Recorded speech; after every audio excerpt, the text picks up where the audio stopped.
ఇప్పుడు అంటే మీరు ఎమ్మెల్సీగా కంటెస్ట్ చేస్తున్నారు కాబట్టి వాళ్ళు సెంట్రల్లో ఉన్నారు. ఇప్పుడు ఎంపీ ఎలక్షన్స్లో కూడా అంత ఈజీగా వాళ్ళ దాన్ని తీసేయడానికి కూడా అవకాశం లేదు.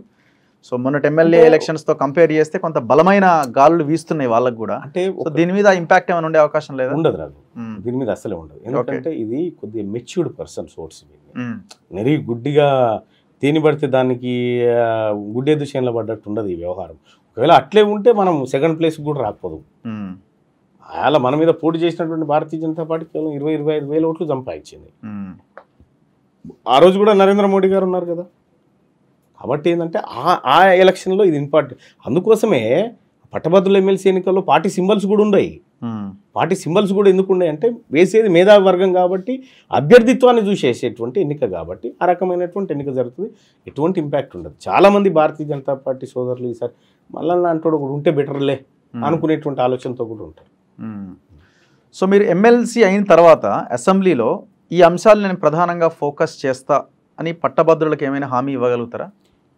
ప్రభుత్వం మీరేమైనా అనుకున్నారా అసలు? ప్రధానంగా నాకు క్లారిటీ ఉంది. ప్రభుత్వ విద్యను బలోపేతం చేయాలని, ప్రభుత్వ విద్యను బలోపేతం చేయాలి. ప్రతి ప్రభుత్వ ఉద్యోగి బిడ్డ కూడా ప్రభుత్వ పాఠశాలకు పోయేటట్టు ఉండాలి. ప్రభుత్వ విద్యను మెరుగుపరచాలి. కార్పొరేట్ విద్యా వ్యవస్థను ఖతం చేయాలి. ఈ దోపిడీని ఖతం చేయాలి. విద్యను హక్కుగా ప్రజలకు అందించాలి. బాధ్యతగా ప్రభుత్వం నిర్వర్తించాలి అనేటువంటి ఒక మంచి డ్రీమ్ అవుతుంది రఘుదా.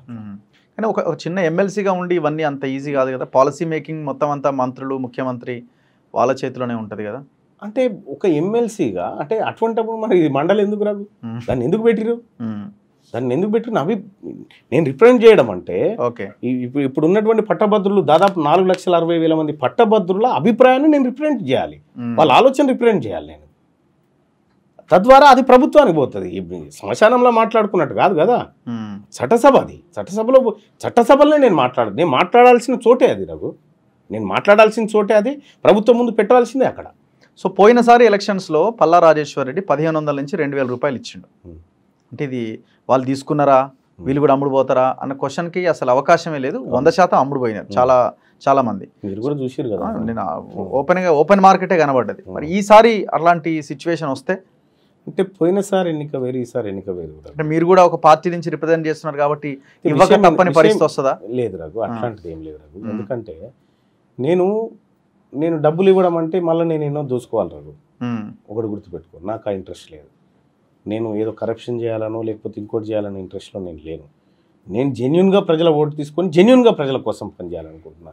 ఎవడన్నా రైట్ టు రీకాల్ పెట్టుకుంటా అంటాడా? నేను చెప్తున్నా కదా, నా పర్ఫార్మెన్స్ పైన మళ్ళీ నువ్వు నిర్ణయం తీసుకునేటువంటి అధికారం నీకు ఇస్తున్నా అని చెప్తా ఉన్నా కదా.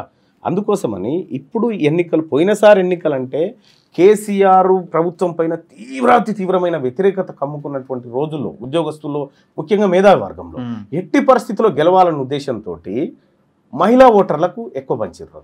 మహిళా ఓటర్లను పంచి వాళ్ళని ఏదో మ్యానిపులేట్ చేసి దొంగ ఓట్లు అవి ఇవి కలిపినా కూడా రఘు, ఆ రోజు నేను పోటీ చేసేటప్పుడు నా ఆర్థిక పరిస్థితి నీకు తెలియదు కాదు. అవును.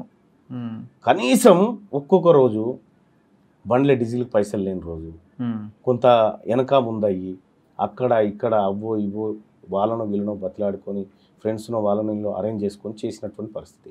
మరి ఆ రోజుల్లో నేను ఏం పైసలు పంచినా అన్ని ఓట్లు ఇచ్చారు రఘు. ఏదో ఒక భరోసా కనిపించింది కదా. ఏదో ఒక అంటే మేధావి వర్గం అంత ఉత్తగా ఏం ఆలోచించలేదు కదా. కాబట్టి పైసా అనేది, డబ్బు అనేది పట్టభద్రుల ఎమ్మెల్సీ ఎన్నికల్లో కీలకమైన అంశం కాదు.